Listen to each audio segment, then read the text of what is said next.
عشۆکە یەکەم ڕۆژی جەژنی قوربانی پیرۆز بۆ هێزەکانی ئێمە و ئاسایش و پۆلیسی هاتوچۆ و بەرگری شارستان و لیوایەکی پاراستن وەکو تیمە کارمان کردووە. سپاس بۆخوا هیچ ڕووداوێکی قورس لە شاری سلێمانیان ڕووی نەداوە کە خەڵک بکوژێت بە چەقۆ بێ یا بە فیشک بێ و ڕووداوەمان نەبووە. کەسێک لە گەڕکی بەکرەجۆ تەقەی لە 2 ماڵ کرد بوو لەسەر کێشەی کۆمەڵایەتی. ئەو کەسە دوای چەند کاتژمێرێک لەلایەن هێزەکانی پۆلیسی سلێمانی و دەستگیر کرا و دەست بەسەر ئەو چەک و ئۆتۆمبیلەکەشیا گیراوە. لە ئێستا بەندە بە بڕای دادوەر. ڕووداوێکتر کە ئەم شەو بەرەبەیانی ئەمڕۆ بۆ سەعات 3 ماتۆر سوارێک لەگەڵ ئۆتۆمبیلی ترا پێکدادانیان کردو بەداخەوە ماتۆر سوارەکە جانی لەدەستداوە.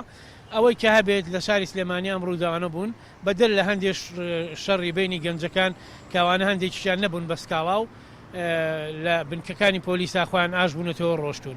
ئەتوانم بڵێم ئەم چەند ڕۆژێکی ئارام بوون بەوەی کە خەڵکی شاری سلێمانی زۆری نەشی پەیوەست بۆ بۆی کە لە ماڵەکانی خۆیان بمێنێتەوە لەسەر وەک چۆن خۆیان کەرنتینە کردو بۆی بە دوور بن لەم پەتایە.